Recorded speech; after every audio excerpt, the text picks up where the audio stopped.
But we were each taken into a room, and I actually just burst out crying. Oh no. Because I was completely and utterly crushed. I thought, what? I put my heart and soul into this business. We've created such a great team, and it was just like my worst possible nightmare. Yeah.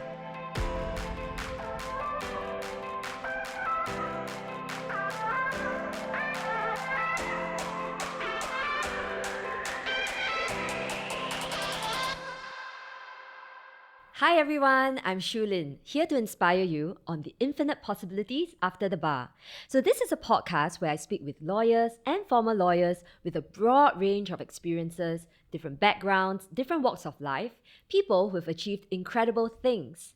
So today's guest is rather special. She's someone I first met almost 12 years ago as a rookie recruiter, and we recently reconnected. She's a renewable energy lawyer, and you know what? She's been through a traumatic experience, retrenchment. Today's guest is none other than Maree Myerscough.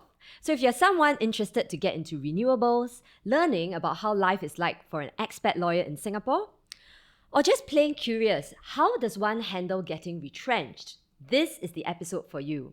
So Maree is the APAC COO and General Counsel of Aquila Capital, where she has been working for the past almost 3 years. Aquila's mandate is to contribute to the clean energy transition worldwide. She's won many accolades and awards, too many for us to list, but including a Global General Counsel Award recently in New York. A big believer in giving back, she's been charting the path for international lawyers to do pro bono work in Singapore. She's also a proud single mom to 2 young boys. Welcome, Maree. Thank you, Shilin. Thanks so much for coming on the podcast. Thank you for inviting me, Shilin. Really excited to have you here. So you've been in Singapore for over 15 years now. Yeah, that's right. I moved up here just before the GFC in 2007. Yeah, and you were with Latham. Yes, if I recall. That's right. Yeah, that's where we first met when you were still there as an associate. Yeah, it must have been. It was good that you remember from way back then. Can you share how life is like as an expat? Because you've been here for 15 years, you're so localized. Yes, I'm very local. Yeah, you requested for warm water. Yeah, that's right. Yeah, so how was it like when you first came? Was there a bit of a culture shock 15 years ago?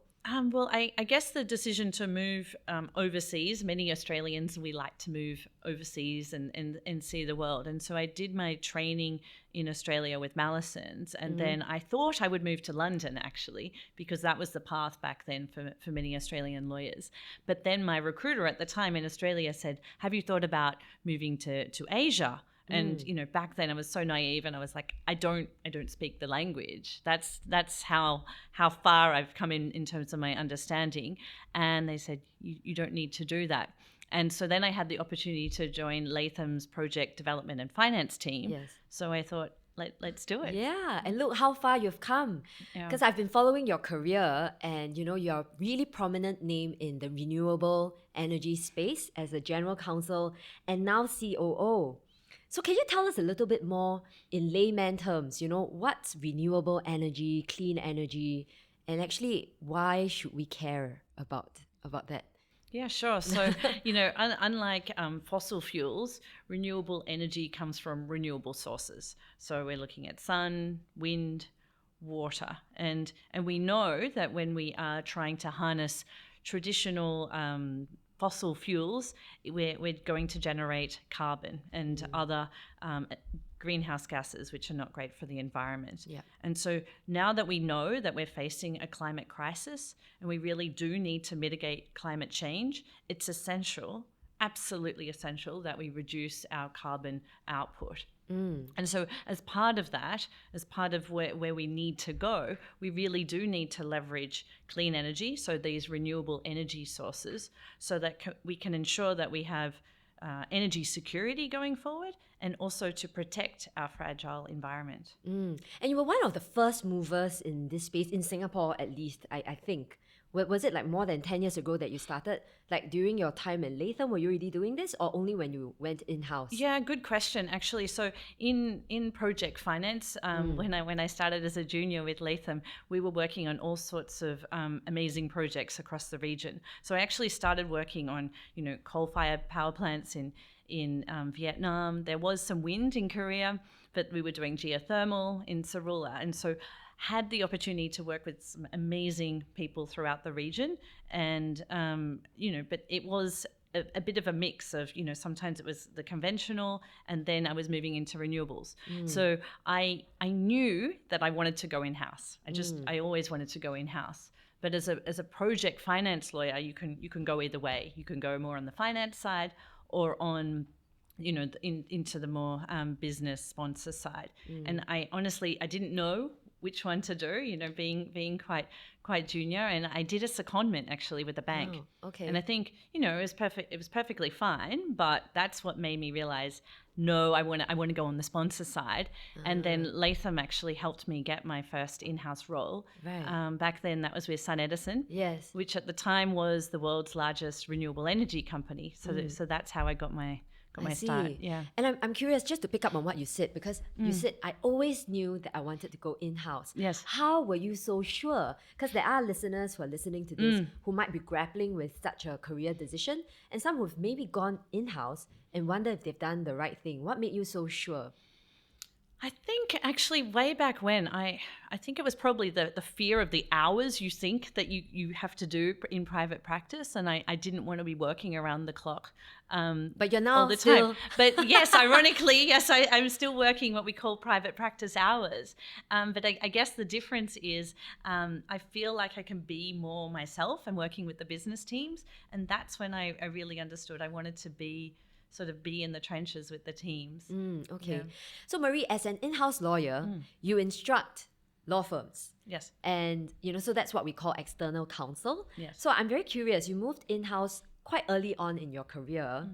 How many years? Well, it was actually 7.5 7.5 in Singapore, and then an additional 2 in Australia. Oh, okay, so then not that actually junior. It was all coming up to the 10-year mark. Okay. So I think I'm asking more from the perspective of, maybe someone who's junior going in-house, they might get intimidated. Oh, now I have to instruct like a senior partner on a matter. How do you go about managing such relationships? I think the secret to maintaining a good relationship with your external counsel is to really treat them how you want it to be treated.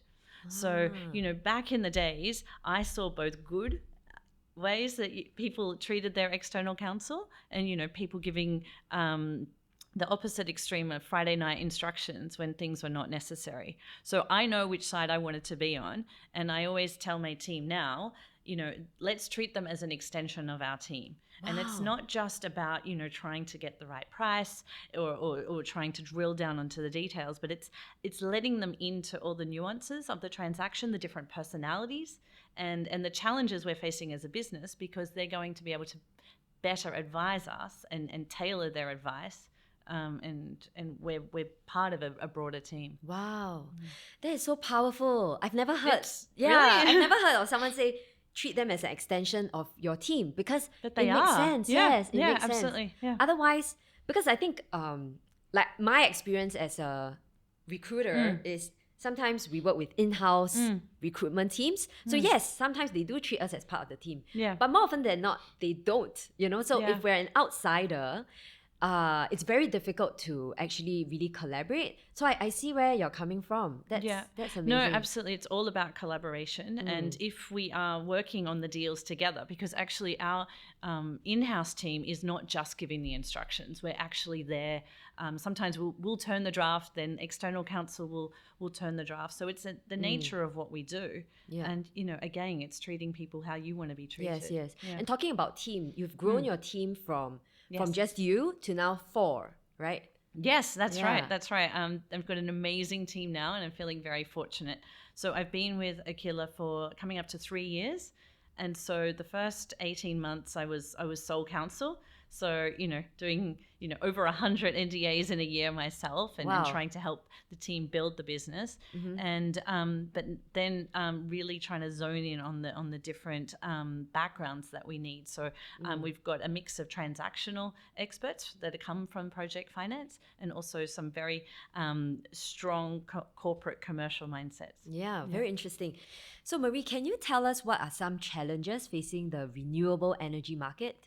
Yeah, well, I guess like all industries, we're facing the same macroeconomic issues that many other industries are facing. So everything from inflation to supply chain risk, where we're getting our raw materials.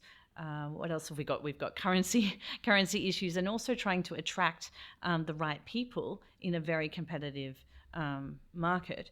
But then when we look at the renewable energy industry, we're trying to develop solar or wind power plants, and sometimes the communities in where we want to develop this may not be as supportive. They don't want a solar farm in their backyard.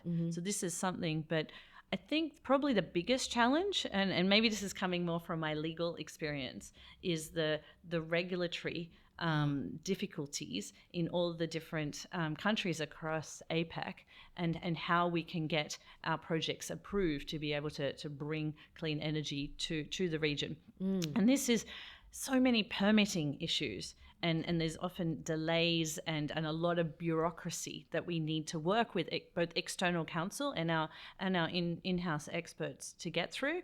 So I think there is positive way forward. I think you can see a lot of governments are now saying, yes, we want to achieve net zero commitments, but there's still that gap between what the politicians are saying and what all the regulatory bodies that are implementing and allowing us to move forward with the process is. But we have seen some very positive changes in Europe, so hoping that we can also see some advancements in APAC. Wow, okay. Yes, because I get that a lot of people are saying it's more talk and not enough action. Yeah, and I want to ask a little bit about ESG. Yeah. So ESG is really important. We always hear a lot about it. Could you share how your work is involved in sustainability?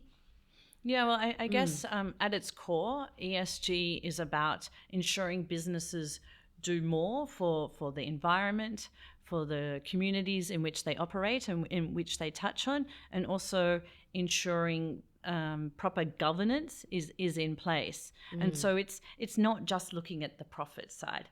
So it's making sure that we take into account all the broader issues, whether it's climate change or sustainability, but also things like just development and making sure that there's diversity, making sure that the environments in which we're operating going to have clean access to water, whether it's food, education. So these are just some of the issues that we really need to make sure that are coming into the boardroom, and also that it's in the hearts and minds of consumers, like people like you and I.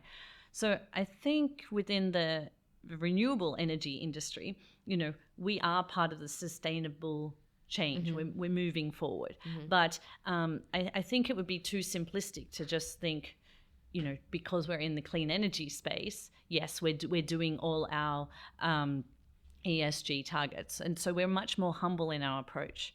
So what we need to do is constantly push ourselves to make sure that we do have the proper tools and processes in place, and not just saying, we're okay.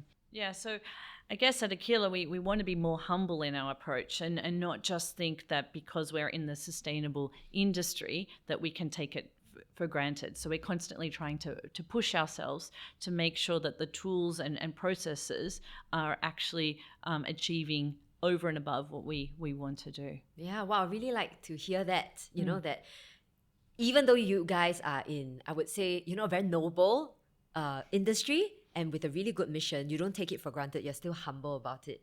Yeah. Can I ask, what are some environmental issues or social issues you face in your day-to-day work? Yeah, no, I think it's a very important part of what we're doing. So when we're developing, say, a solar or a wind farm, so let's use the example of solar.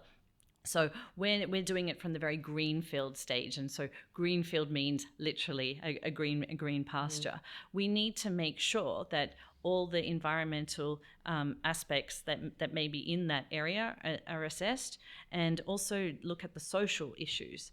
So this is the E and the S. And so social issues may be making sure that the community is okay with what we're developing, and that it's going to ultimately benefit the immediate community, but also the broader things. And as we move through the life cycle of the project, so as we're getting our permits in place, making sure that we have the right governance there. So again, we've touched on another G. But then as we move through to the construction stage, we're looking at our supply chain and making sure that logistically what we're doing is not going to ultimately be more harmful.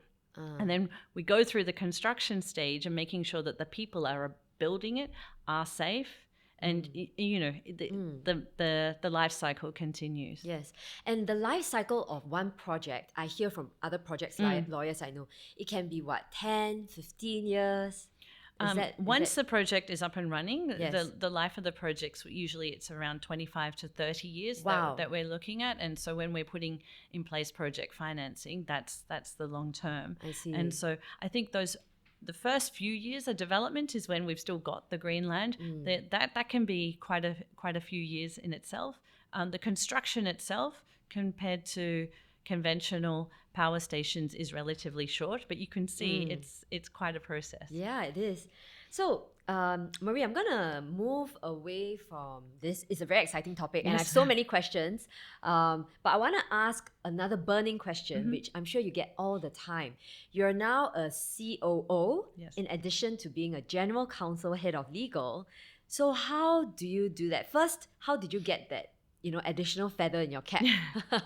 You're right. A lot of people ask me every other week. I've got someone from the legal industry saying, "Oh, how did you do it?" And I think there's a general interest in the legal community as to move into more commercial roles. Yeah. And the truth is, Shulina, it's not something I specifically aspired to. It's more something that evolved given my role at Aquila. So.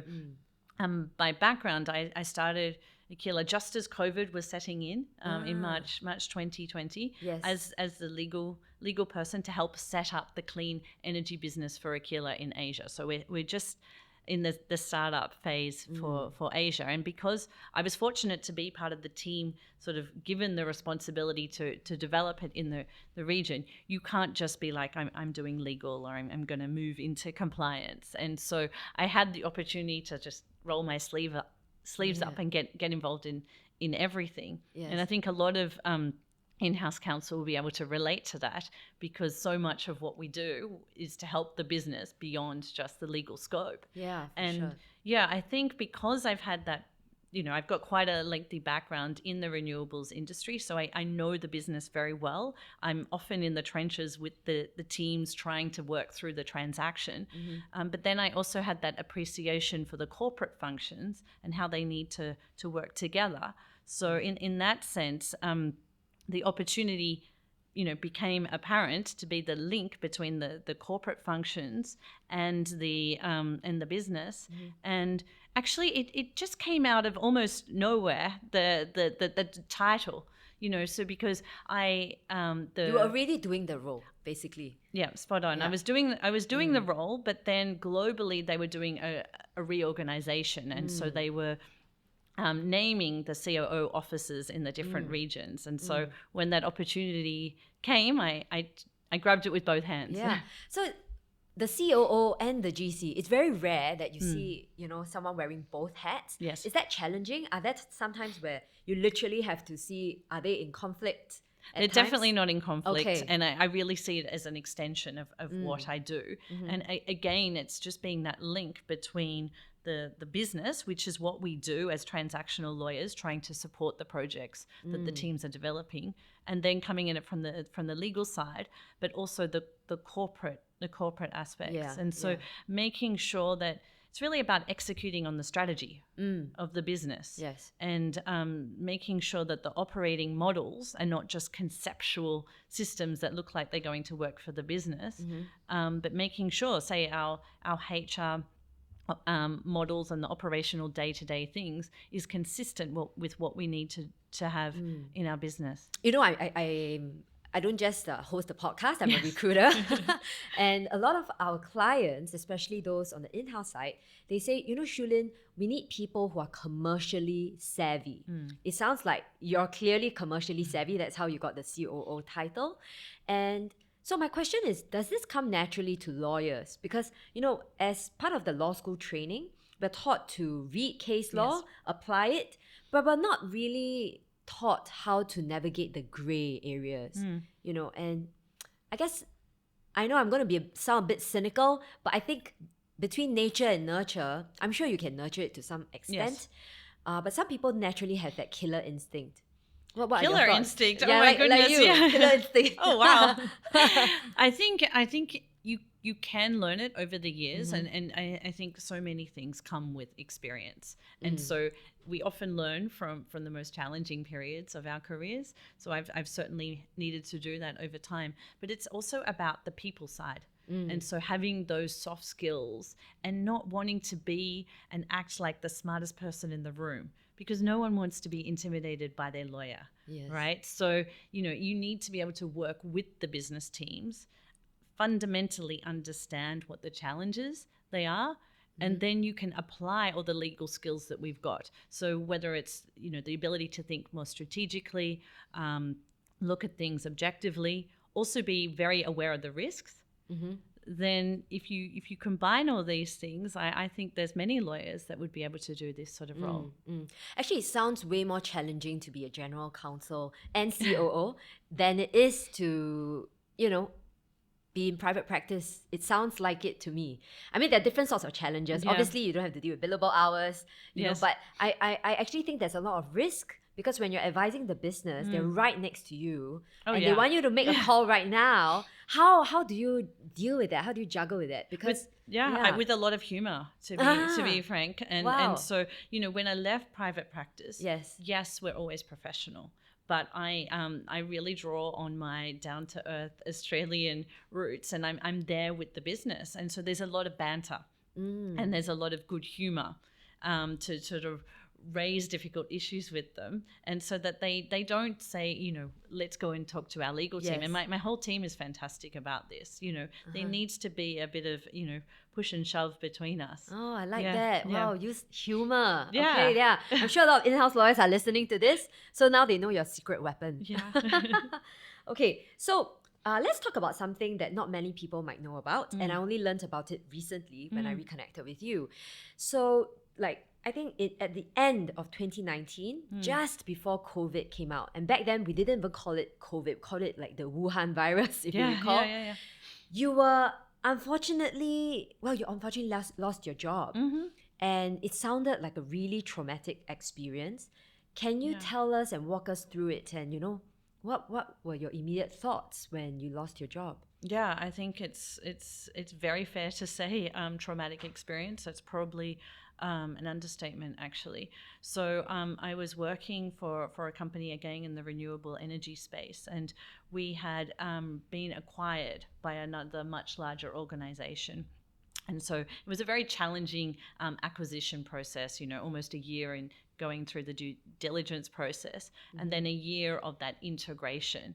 But I felt like we were really getting somewhere. We'd all been working around the clock, and in many aspects, quite at the top of the game.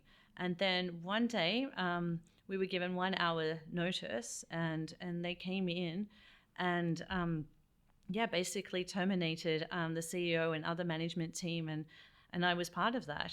Oh my gosh, I cannot imagine. Oh, it was. How was it like? How did you find out? Did they break the news via email, or you couldn't tap into the office? Yeah, I can feel my heart racing as I go back. I'm sorry. No, we were each taken into a room, and I actually just burst out crying. Oh no. Because I was completely and utterly crushed.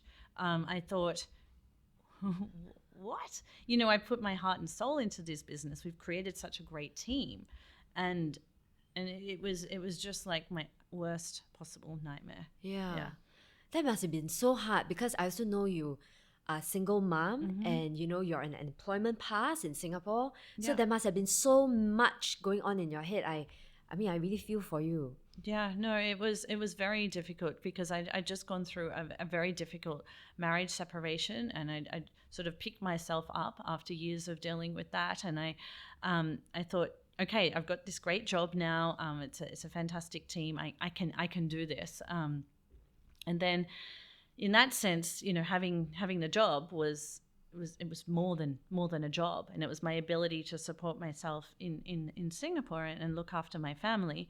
But as you know, with the employment pass, as a foreigner here, you only have a certain amount of time, because the employment pass is your ability to stay in the country. And you know how much I love Singapore. This is our home. And to have that sort of ripped away, it was very challenging.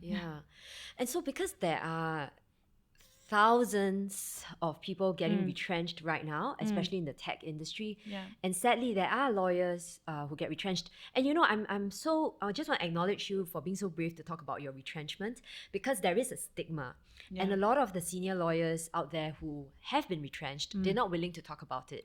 So for you to talk about it, I just want to acknowledge you. It is brave, and people need to listen to this. So do you have any advice for those people who are facing, a potential job loss? And do you have advice you wish you had known back then? I mean, the first couple of days were a real blur, and I really did spend a lot of time crying, as my whole world fell apart.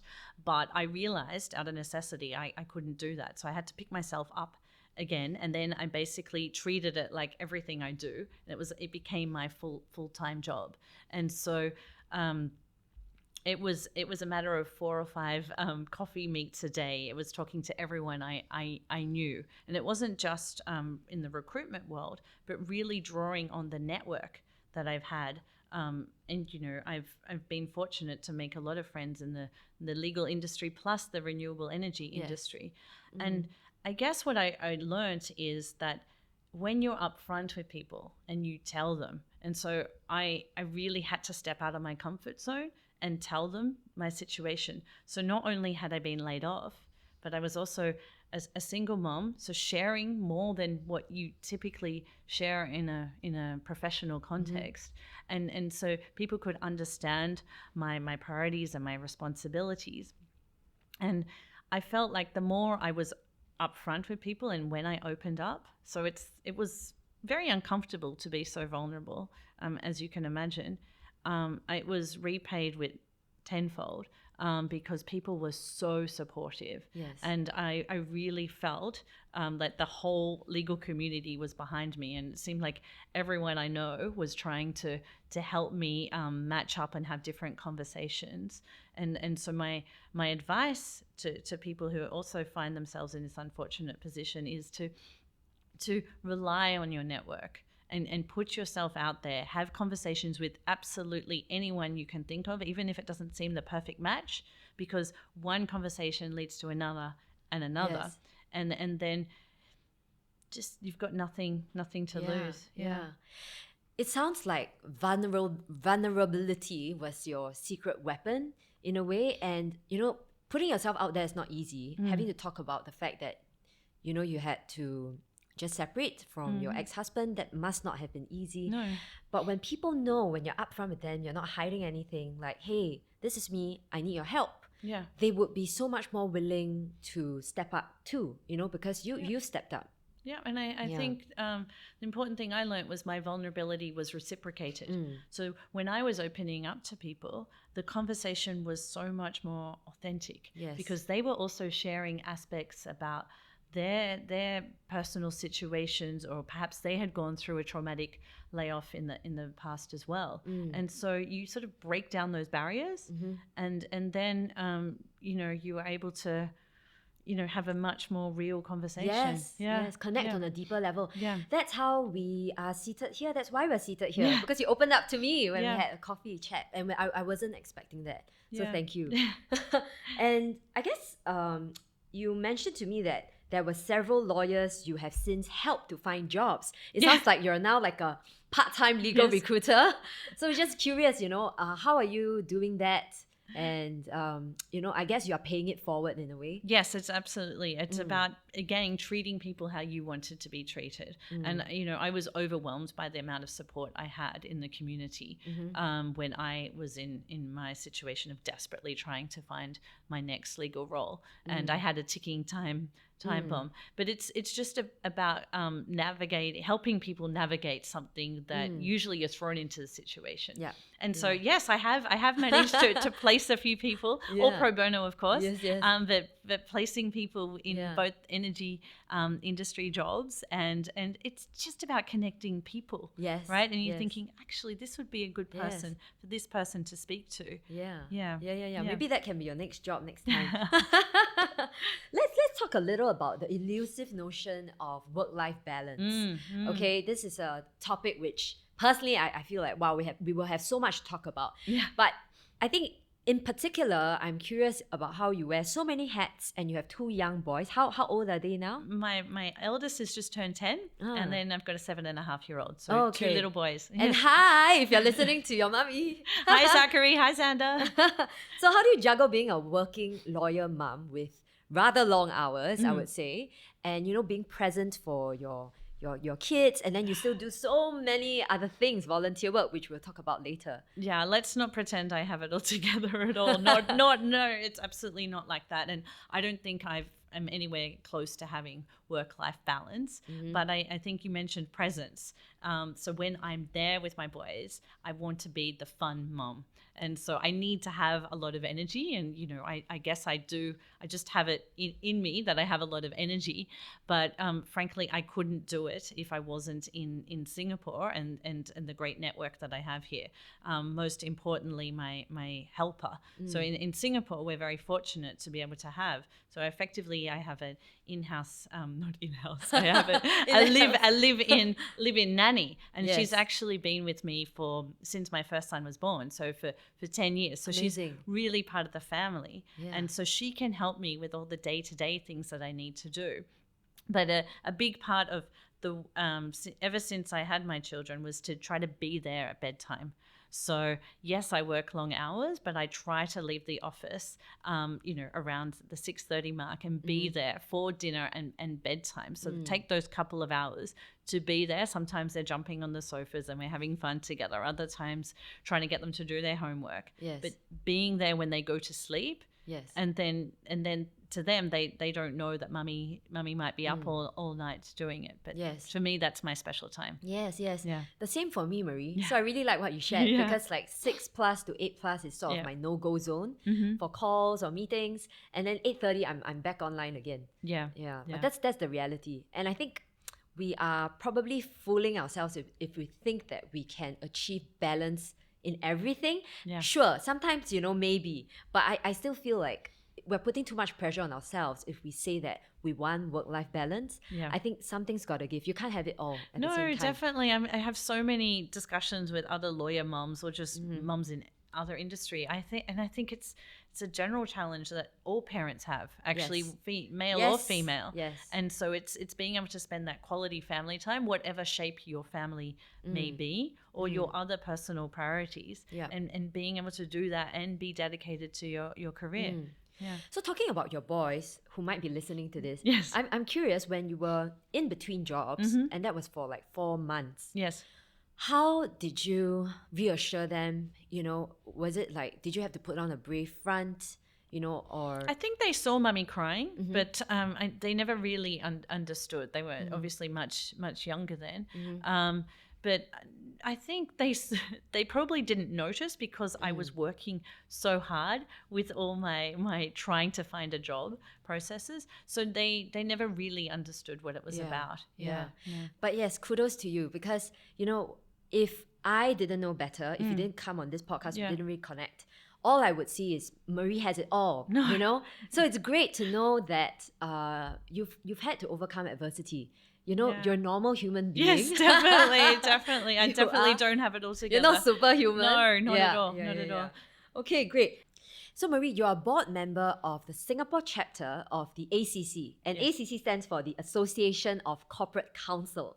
How did that come about? What does it involve for you? Okay, so the Association of Corporate Counsel is a global in-house association, and for in-house lawyers. And so in Singapore a few years ago, I forget how it actually came about that I sat on the board, but I love getting involved in the legal community and the extracurricular aspects of it. So we have a fantastic community of in-house lawyers, and we do all sorts of events, whether it's more tangible legal know-how type events, but the more fun stuff is the social and networking evenings. Yeah. And so within my role, my focus in the last few years has been more on the pro bono side, because of my background in having that experience in the private practice. Yeah. And so we have got a committee of in-house lawyers who particularly want to focus on that aspect in giving back.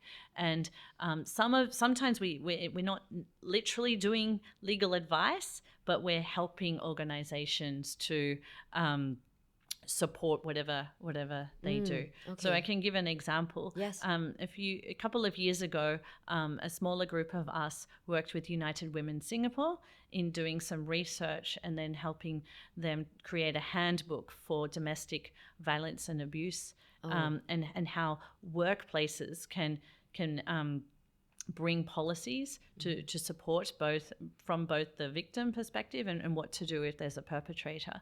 And then from that, we wanted to continue the partnership. So a broader team got involved in helping to run a workshop, part of their Girls Empowered program, to help young girls that were in the STEM industries with negotiation skills. Oh, wow. So to equip them before they go out into the beginning of their careers. And so the group of in-house lawyers were able to use their negotiation skills, so bringing from their legal experience, plus their experience working in corporate roles, and really help to empower the girls. Wow, amazing. I didn't know there's, so forgive my ignorance, I didn't know Yeah. there's so much international lawyers do for pro bono, because I've always assumed that for pro bono work, a lot of it is the marginalized communities where they need criminal defense. Yeah. Yeah, but yeah, amazing. Kudos Well, to I mean, you. it's. I actually think we can do a lot more. We absolutely need to step up, and it's very important to me and a lot of my other team members Yes. to really give back. Yes.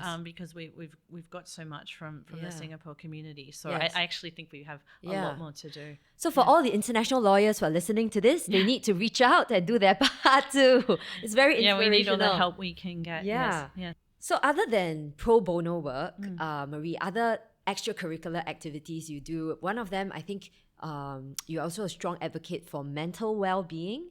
Can you tell us a little bit more about what you've done?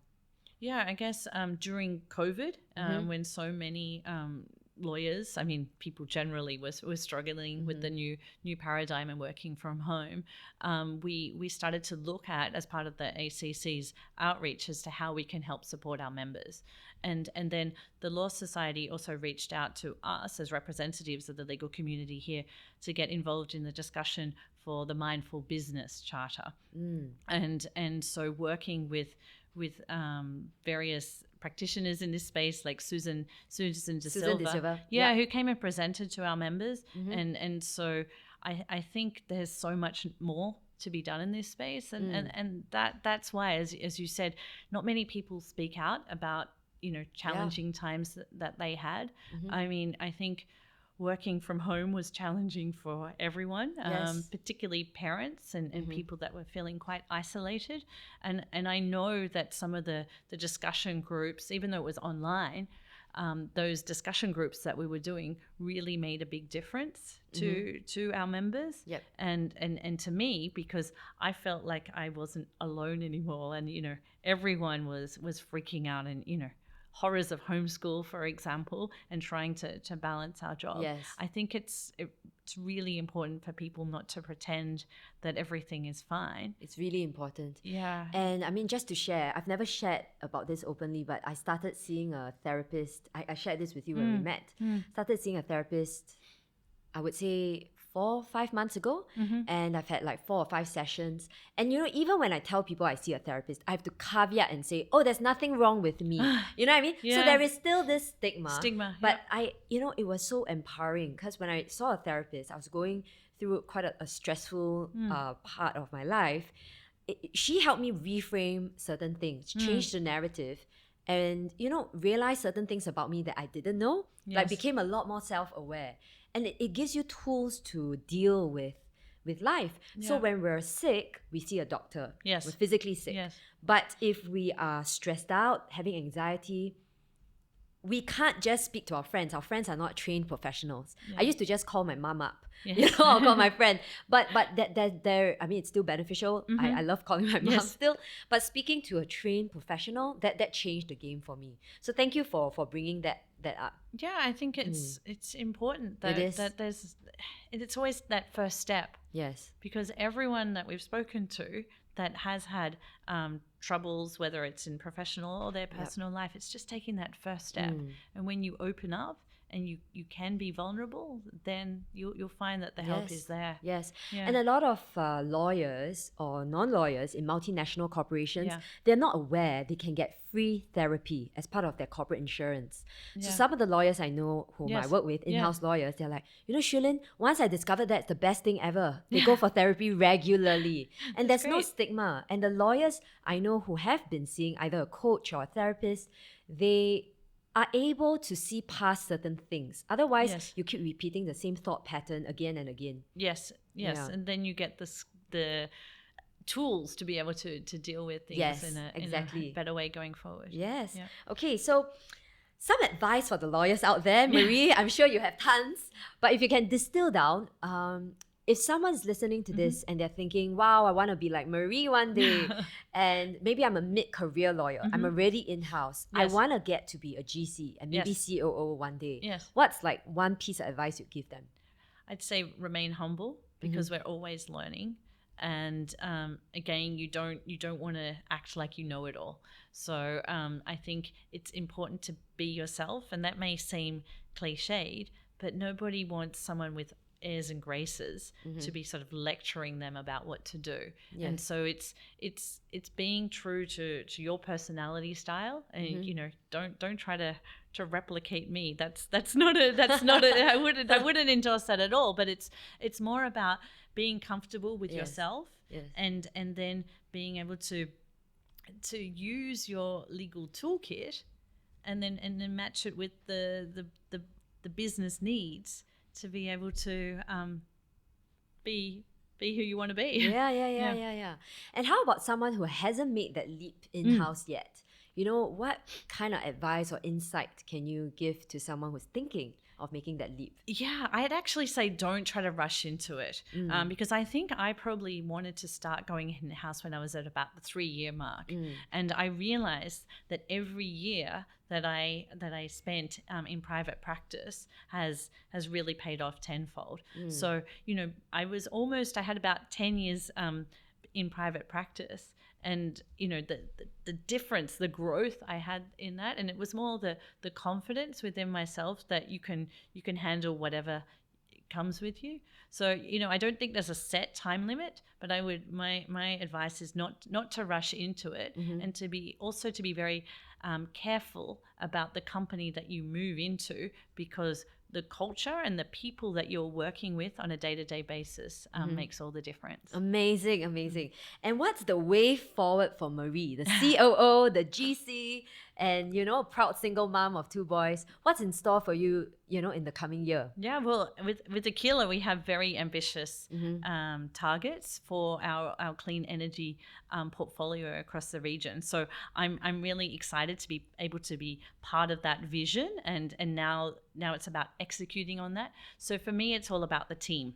Okay. And so I've managed to create a fantastic legal team, and now we've got a broader business team and all the other corporate functions. So it's about keeping the amazing culture that we have at the moment, and it's a very collaborative culture, as I mentioned, and being able to sort of really channel and take that to the next level. Okay, fantastic. So before we wrap up the podcast, we Yes. always like to get personal, and we're going to get to the rapid fire round of questions. Is that okay? Yes. Okay, great. So name the first word that comes to mind. What is your favorite holiday? Oh, Wollongong, my hometown. Oh. My hometown on the beaches south of Sydney. So I Okay. love going back there and spending time with my extended family. I grew up surfing down there, so Ah. looking forward to going back in a few weeks, actually. Oh, nice, Yeah. nice. What was the last thing you ate? Oh, I think it was a croissant on the way in. Yes. Okay. And if you could learn any language in a week, what would it be? That's easy. German. Ich spreche Deutsch bisschen. So I'm working with a German headquartered company, and my German colleagues are always trying to encourage me to learn German, but I'm really, really bad at it. But I love it, and I love working for a German company. So Wow. yeah. It's one of the hardest language I've heard. Apparently so. Yes. But yeah, it's extremely humbling because Yes. I'm terrible. I'm terrible. Okay. And what's your favorite restaurant? Ooh, up in Duxton, do you know Latteria Mozzarella? With the outdoor setting. go It's check an it out. Italian restaurant, yes. Oh, nice. Yes. Okay, and your favorite movie? Ooh, Love Actually. Oh, love that movie Yes, with the yes. cards. Yeah. Yeah. So, Maree, last question. What is the first thing that comes to mind when I say the word bar? Rooftop bar, because we have so many amazing bars here, rooftop bars here in Singapore. Yes. And we must have a drink one day on Yes. one of the rooftop bars. Yes, let's do that. Thanks again, Maree, for coming on the podcast. Really, really appreciate your time. My pleasure. Yeah, and I really appreciate you being so vulnerable and, sharing with everyone how you overcame certain rough patches of your life. And look how far you've come. Thank you. Thank you so much, Maree. So if you've enjoyed this podcast, then be generous and share it with all of your friends. Rate it, review it, and follow me on LinkedIn. And if you can, give me 5 stars on Spotify and Apple Podcasts. Tune in next time to find out what's in store for us after the bar. Bye! Bye.